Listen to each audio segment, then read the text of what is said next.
Hare Krishna and welcome back to the Sriman Narayaneeyam sessions. Today let's do chapter 37, which talks about the cause for the Krishnavataram. Okay. Now in the previous chapters we've seen different incarnations of the Lord. Okay. And Srimad Bhagavatam states that the source of all these incarnations is Lord Krishna. Okay, Srimad Bhagavatam, Canto 1, Chapter 3, verse number 28 says, Ete cham shakala pumsa Krishnastu Bhagavan Swayam Indrari Vyakulam Logam Mridayanti Yuge Yuge.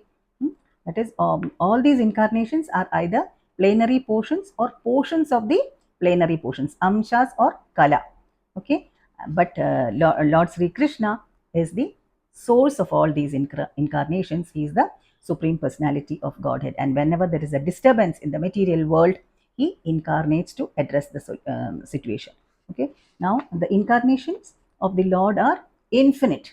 Okay, there are infinite numbers of incarnations, but then Jayadeva Kavi has the poet Jayadeva in his Dashavadara Stotram has mentioned 10 of them. Okay, the Dashavadara.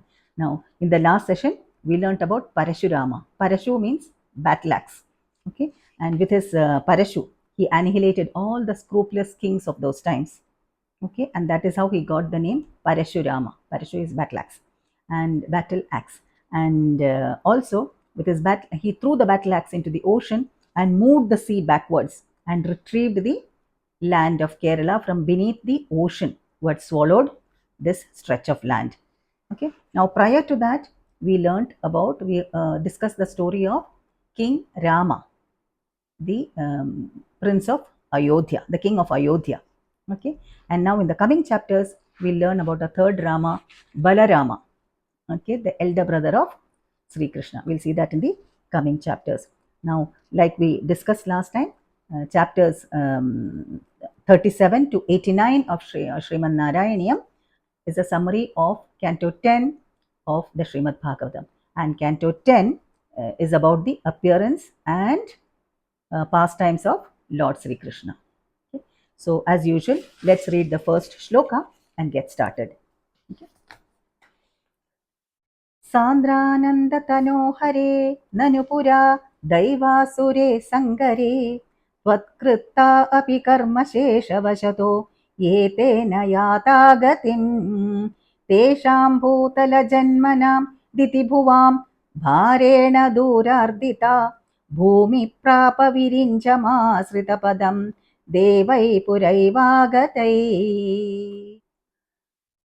Long ago, in the battle between the Asuras and the Devas, that is the demons and the gods, even though the Asuras were slain by the Lord himself, they did not get liberation because of their residual karma.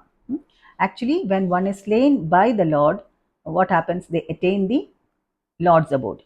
But here, these Asuras had some more karmas pending in their account, and therefore they did not get liberation and had to be born again. Okay, so they took birth on planet Earth. Now, Mother Earth, being very much tormented by their burden, approached Lord Brahma. She went to Lord Brahma's abode and sought refuge in him. The Devas had already reached there.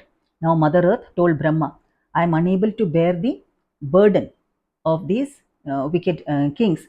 The weight of these wicked kings is really terrible, and I was about to slip and fall into the Karana ocean, the causal waters, the causal ocean. You can ask these Devas assembled here of my plight, and they will tell you. Now, hearing her lamentation and seeing the pitiable condition of the Devas, Brahma meditated on the Lord. He then told them that only Lord Vishnu was capable of protecting them and solving their problems, and therefore they need to go to the Lord's abode, that is the Kshira Sagara, the milk ocean, and prostrate before him. So then Brahma, along with the Devas headed by Lord Shiva and then Mother Earth, they all went to Kshira Sagara, they reached the shores of the milk ocean where a soft breeze was blowing, and they all fixed their minds on the Lord's lotus feet. Okay, And then Brahma could hear the voice of the Lord within his heart. At the core of his heart, he heard the Lord's voice, and he asked the others also to listen to it. The Lord said, Lord Vishnu told them, I know of the sad plight of Mother Earth and the Devas, and for its removal, I will be born on earth in the Yadava clan with all my potencies, that is, as a complete incarnation, as a Purnavatara. Okay, and the Devas will be born in the Vrishni clan as part incarnations along with their wives to serve me. Okay, now hearing these words, which was like nectar to their ears, the gods and Mother Earth, they all left the place freed from sorrow. Now, in the city of Mathura, the sacred city where Lord Krishna is ever present, the marriage ceremony of Devaki, the daughter of King Devaka, and Vasudeva, the son of Shurasena, took place. Now, immediately after the marriage, Devaki's brother Kamsa, King Kamsa, drove the chariot and took them home. But on the way, they hear a voice from the sky which said, "Oh, wicked Kamsa, the eighth son of Devaki will kill you." Now, hearing this, Kamsa got very upset and angry, and he immediately pulled out his sword. He seized Devaki's hair and he was about to kill her. And in spite of Vasudeva's request, he did not release her. But then Vasudeva told Kamsa that he would hand over all their children as soon as they were born to him. And hearing this, he was satiated and then he left her. Okay. Now, when the first child was born, as promised, Vasudeva took the child to Kamsa and handed over the son to Kamsa. But then Kamsa, feeling compassionate, feeling sorry, he gave the child back to Vasudeva. And here the poet says, sometimes even wicked people are compassionate. Kamsa thought, after all, this is the first son. Yeah, only the eighth son of Devaki is destined to kill me. Okay, so that's why he returns the baby. He feels compassion and in his heart, and he returned the baby to Vasudeva. But then, by the Lord's prompting, very soon, sage Narada visits Kamsa. Okay, and then he tells Kamsa that his clan, that is Kamsa's clan, was that of the Asuras, whereas the Yadavas were all Devas. Okay, and as a result of their prayers, the Lord of Maya, Lord Sri Krishna, would be born to kill him. Now, hearing this, Kamsa gets very angry and he drove away all the Yadavas and killed all the 6 sons of Devaki who were born until then. Okay. Now, at the 7th pregnancy, when the king of serpents, Adishesha, entered Devaki's womb, the fetus was transferred to the womb of Rohini, the wife of Nanda Maharaja, by Yogamaya.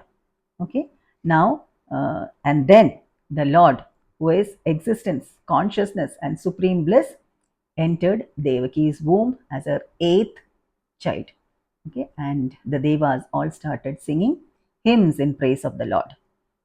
And the poet Sri Melpattur Narayana Bhattatripad winds up this chapter saying, O Lord Krishna, removing the host of ailments, bestow to me supreme devotion. Okay, so that is about chapter 7. Now, the next chapter is about the appearance of Lord Sri Krishna. We'll see that very soon. Thank you for watching. And if you do like these videos, please do share, comment, okay, and like. Thank you so much. Hare Krishna, Krishna Krishna, Hare Hare, Hare Rama, Rama Rama, Hare Hare.